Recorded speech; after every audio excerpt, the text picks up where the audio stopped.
গোপাল গোপাল, এখন মহারানীকে আমার এই অসুস্থতার খবরটা দিও না। মানে ঠিক আছে মহারাজ, আপনি যখন বলছেন তখন দেব না, কিন্তু আপনি এভাবে অসুস্থ, আপনার দেখাশোনার জন্য তো একজনকে দরকার মহারাজ। মহারাজ অসুস্থ, এই সুযোগটাকে কাজে লাগিয়ে রাজ্য রাজকোষ সমস্ত কিছু ধীরে ধীরে হাতিয়ে নিতে হবে। এর জন্য মহারাজকে কিছুতেই সুস্থ হতে দেওয়া যাবে না। তাই আমাকেই মহারাজের দায়িত্বটা নিতে হবে। আমি মহারাজের কাছে থাকবো, আমি ওনার সেবা করব। আরে মন্ত্রী, না না, তোমার থাকার প্রয়োজন নেই। খুব আছে, এই বিষয়ে আপনার কোনো কথা আমি শুনবো না মহারাজ। ব্যাপারটা কি? মন্ত্রী মশাই হঠাৎ করে মহারাজের অসুস্থতা নিয়ে এতটা চিন্তিত দেখাচ্ছেন কেন? কোনো তো একটা ব্যাপার আছেই। আচ্ছা আচ্ছা, ঠিক আছে মন্ত্রী, তুমি যখন থাকতে চাইছো তো থাকো। গোপাল, মন্ত্রী আমার সাথে থাকুক, বুঝলে? আচ্ছা মহারাজ, আপনার যেমন ইচ্ছে। দাও দাও দাও রাজবৈদ্য, আমাকে সমস্ত ওষুধ বুঝিয়ে দাও তো, বুঝিয়ে দাও। ওষুধ বলতে তো এই একটাই পাচন রয়েছে, এটাই সকাল বিকাল আর সন্ধে করে 1 চামচ করে খেতে হবে। ও আচ্ছা। নিন নিন মহারাজ, বড় করে হাঁ করুন তো দেখি।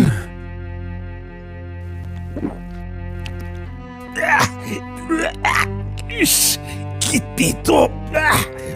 খেতে হলেও খেতে তো হবে মহারাজ, এটাই আপনার শরীরটাকে সুস্থ করে তুলবে।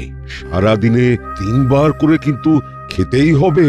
আচ্ছা আচ্ছা, আমি আছি তো, আমি খাইয়ে দেবো রোজ। আজ থেকে মহারাজের সব দায়িত্ব আমার, সাথে রাজবাড়িরও।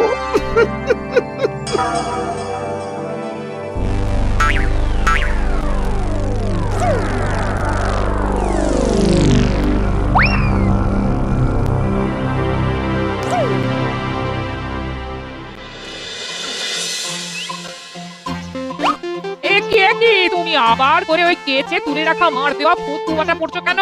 এই একটু রাজবাড়ি যাব আর কি। রাজবাড়িতে এখন? ও, তোমাকে তো বলাই হয়নি, মহারাজের শরীরটা খুব খারাপ, বুঝলে, একেবারে দুর্বল হয়ে পড়েছেন। কি বলছো? সেটাই। ঠিক আছে, আমি আসছি, বুঝলে।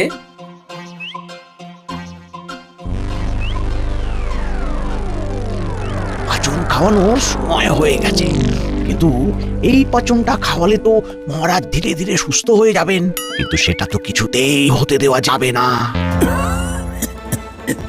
কে? মন্ত্রী এলে নাকি? এই রে, মহারাজ তো জেগে আছেন। হ্যাঁ মহারাজ। ও, পাচন খাওয়ার সময় হয়ে গেছে না? মানে হ্যাঁ, মানে আপনার তো এখন পাচন খাবার সময় হয়ে গেছে মহারাজ। মন্ত্রী মন্ত্রী, আমি ওই পাচন খাবো না। এই রে, এ তো মেঘনা চাইতেই জল। মানে খাবেন না কেন মহারাজ? বড্ড তেতো ওই পাচন, আমি খাবো না মন্ত্রী, খাবো না। খাবেন না? না না ঠিক আছে, আপনার ভালো না লাগলে আপনি খাবেন না। না, মানে আরে আরে, কত কাশি হয়েছে। আস্তে আস্তে আস্তে। আচ্ছা আচ্ছা, আমি বরং এক কাজ করি, আপনার জন্য একটু ডাবের জল নিয়ে আসার ব্যবস্থা করি মহারাজ।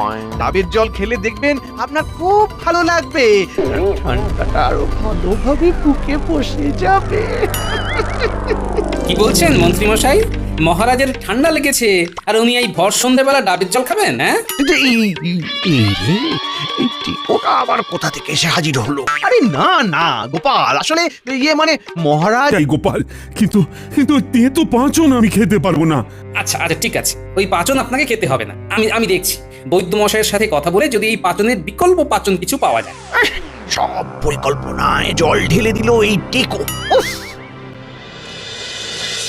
সবই তো শুনলে বৈদ্য, এবার বলো এই পাচনের বিকল্প কোনো পাচন হবে কিনা? মহারাজ তো তোমার এই পাচন মুখে দিতে চাইছেন না। মহারাজ যে পাচন খাওয়া নিয়ে এমন শিশুসুলভ আচরণ করবেন সেটা তো আমি আগে বুঝতে পারিনি। ঠিক আছে গোপাল, তুমি বসো। হ্যাঁ, আমি দেখছি বিকল্প কিছু বানাতে পারি কিনা।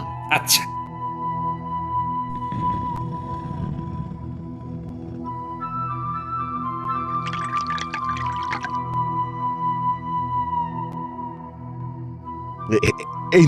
এই নাও গোপাল, এই হলো মহারাজের ওষুধ। একেবারে মিষ্টি স্বাদের এই পাচন খেতে আশা করি মহারাজের কোনো অসুবিধে হবে না। আচ্ছা ঠিক আছে মহারাজ, নিন এইবার এই পাচনটা খেয়ে নিন। মানে চিন্তা নেই মহারাজ, এতে আর তিতকুটে ভাব নেই। নিন মহারাজ, বড় করে হাঁ করুন দেখি। আহ, এ তো পুরো মধুর মতো মিষ্টি। মধু খাচ্ছি না পাঁচন খাচ্ছি বোঝাই যাচ্ছে না। রোজ এক ছিপি করে খেতে হবে, তাহলেই খুব তাড়াতাড়ি সুস্থ হয়ে যাবেন। কি খাবেন তো রোজ? হ্যাঁ হ্যাঁ, এত সুন্দর মিষ্টি স্বাদের পাঁচন খাবো না কেন, নিশ্চয়ই খাবো। এই রে, মহারাজ তো এই পাচনটা বেশ স্বাদ স্বাদ করে খেয়ে নিল। এবার আমি কি করব? কি করব আমি? মন্ত্রীমশাই, মন্ত্রীমশাই, হ্যাঁ হ্যাঁ হ্যাঁ হ্যাঁ হ্যাঁ পাচনটা তাহলে ঠিক ঠিক সময় মতো মহারাজকে এক ছিপি করে খাইয়ে দেবেন, কেমন? আমিও যদিও ঘন ঘন আসবো, তবু বলে রাখলাম। হ্যাঁ হ্যাঁ গোপাল, গোপাল চিন্তা নেই, আমি নিজে দায়িত্ব নিয়ে মহারাজকে এই পাচন খাইয়ে দেব। হ্যাঁ আপনার মনে যে কি চলছে সেটা বেশ আমি ভালোই বুঝতে পারছি। তবে আপনি যতই পরিকল্পনা করুন না কেন, আপনার সব পরিকল্পনায় আমি জল ঢালবই ঢালবো। ওই পাচনটা কিছুতেই মহারাজকে খেতে দেওয়া যাবে না। যেভাবেই হোক ওই পাচনটা আমাকে সরিয়ে ফেলতেই হবে। কিন্তু কি করব? পেয়েছি, শিশি থেকে অর্ধেকের বেশি পাচন ফেলে দিতে হবে, আর তারপর যাতে কেউ বুঝতে না পারে তার জন্য সমপরিমাণ জল মিশিয়ে দিতে হবে। হ্যাঁ, তাহলেই পাচনের সমস্ত গুণাবলী নষ্ট হয়ে যাবে, আর কেউ বুঝতেও পারবে না। যাই তাড়াতাড়ি কাজটা সেরে ফেলি, যাই। মহারাজ ঘুমোচ্ছেন, এটাই সুযোগ, কাজটা তাড়াতাড়ি সেরে ফেলতে হবে। পাচনের শিশিটা কোথায় গেল?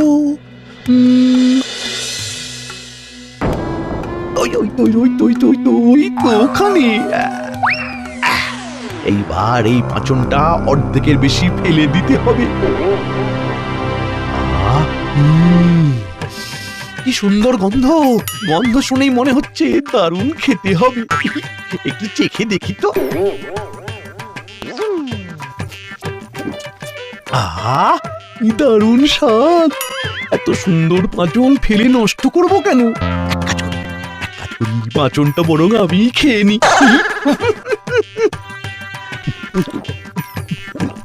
আহা, পাঁচন না তো যেন অমৃত। এইবার তাড়াতাড়ি জলটা মিশিয়ে দিতে হবে।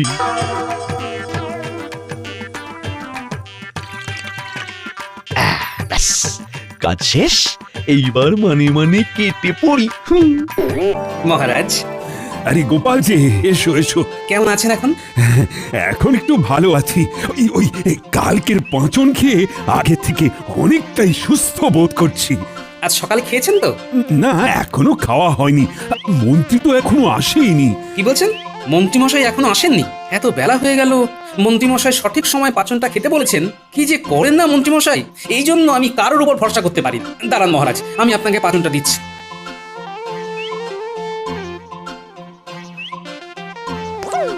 নিন মহারাজ, খেয়ে নিন। হুম। ভাগ্যেশ আমি এসেছিলাম, না হলে তো আজ সকালে আপনার পাচনটা খাওয়াই হতো না। কি হয়েছে মহারাজ? গোপাল, এই পাঁচনটা কেমন যেন পানসে লাগছে। পানসে লাগছে? কিন্তু কালকেই তো বললেন মধুর মতো মিষ্টি স্বাদ। হ্যাঁ, কাল তো তাই লাগলো, আজ একেবারে পানসে লাগছে। সত্যি তো, পাচনটা তো অনেক পাতলা মনে হচ্ছে। তাহলে কি কোনো কারণে পাচনটা নষ্ট হয়ে গেছে? কি জানি। না, এমন তো হবার কথা না। ঠিক আছে, আপনি বসুন, আমি বরং একবার পাচনটা বৈদ্যমশাইকে গিয়ে দেখিয়ে আসি।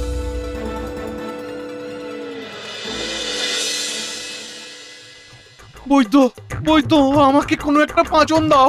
সকাল থেকে 6 বার মাঠে গেছি। এতটুকু সময়ের মধ্যে সব পার হয়ে গেছে। আচ্ছা, কাল রাতে কিছু উল্টো পাল্টা খেয়েছিলেন নাকি? মানে আরে, লজ্জা পেয়ে লাভ নেই, বলে ফেলুন। আসলে মানে একটা পাঁচন খেয়েছিলাম, তারপর থেকেই পেটটা গুড়গুড় করতে শুরু করে। পাচন? হ্যাঁ, কোন পাচন খেয়েছেন? আরে পাঁচন খেয়েছি এইটুকু শুনলে তো এত কথার কি আছে? দাও তাড়াতাড়ি ওষুধ দাও। পেটের ভিতরটা মোচড় দিয়ে উঠছে। ওরে বাবাই, আমার মনে হচ্ছে এটা হবে। ঠিক আছে, দাঁড়ান।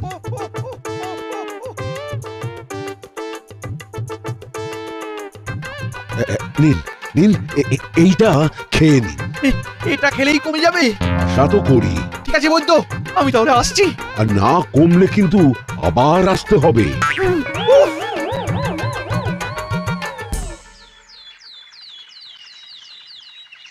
আরে মন্ত্রী মশাই না? উনি রাজবৈদ্যর বাড়িতে কি করতে এসেছিলেন?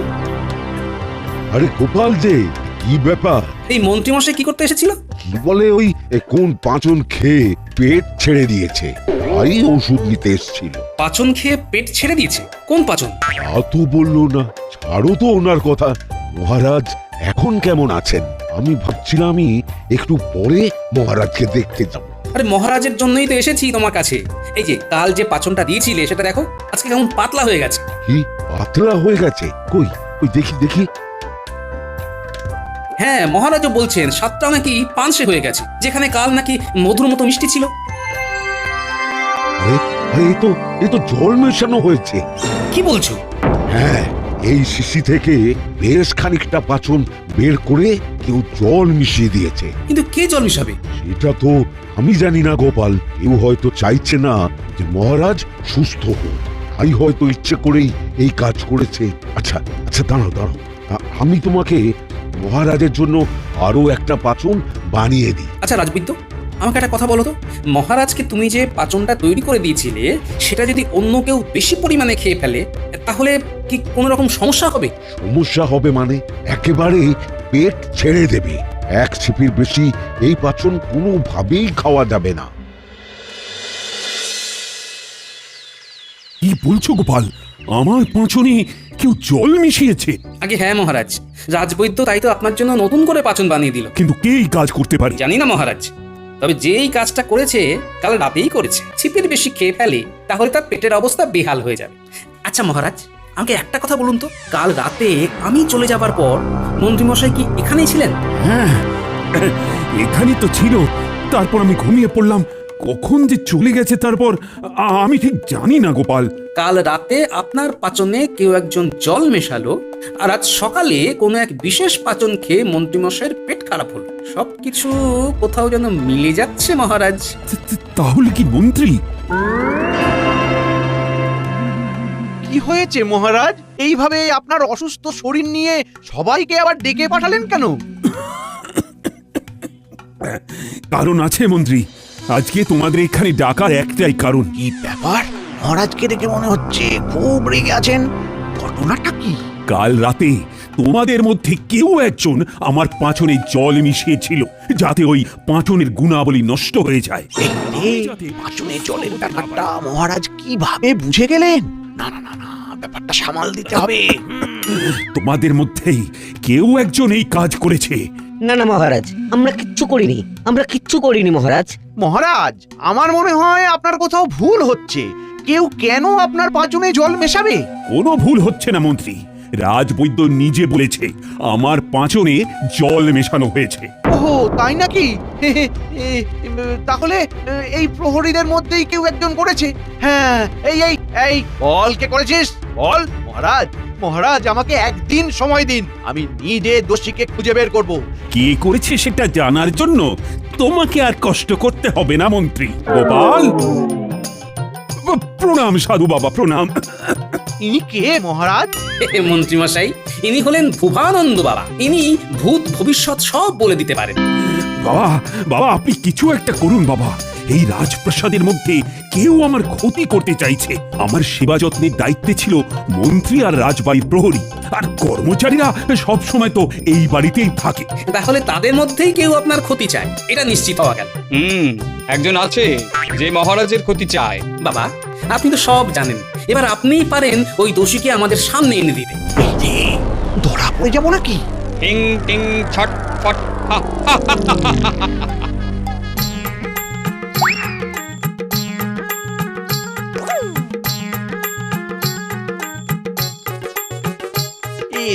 এগুলো দিয়ে কি হবে? দাঁড়াও বৎস, এত উতলা হয়েও না। এর মধ্যে মন্ত্রপুত চাল আছে, এটা তোমরা আজ রাতে তোমাদের সাথে রাখবে। কাল সকালের মধ্যে একজন বাদে সবার চাল ধানে পরিণত হবে, আর বাকি রইল একজন, যে হলো এই কর্মকাণ্ডের আসল দোষী। তার কৌটোর চাল চালই থেকে যাবে। এর পরেই বোঝা যাবে আসল দোষীটি আসলে। আচ্ছা, আমি যদি নিজেই এই কৌটোর সব চাল বের করে তার জায়গায় ধান রেখে দিই, তাহলে তো আর ধরা পড়ার কোনো ব্যাপারই থাকবে না। হ্যাঁ, দারুণ উপায় পেয়েছি। এটাই করি। কাল সবাই এই কৌটোটা নিজের কাছে রেখেছিলি তো? নিন নিন, এবার তাড়াতাড়ি সবার কৌটোগুলো খুলে দেখুন তো, তারপরই তো বোঝা যাবে আসল দোষী কে। দেখলেন তো মহারাজ, আমারটাতে ধান আছে। এই এই, সবাই ভালো করে দেখে নাও। গোপাল, তুমিও দেখে নাও, পরে আবার বলো না আমারটাতে চাল ছিল। তোমার কৌটো তুমি তোমার কাছে রাখো বৎস। কি, এখানে তো সবার কৌটো থেকেই চাল বেরোচ্ছে। তার মানে মহারাজ এরা জোট বেঁধে কাজটা করেছে, বুঝলেন? কাজটা তো করলাম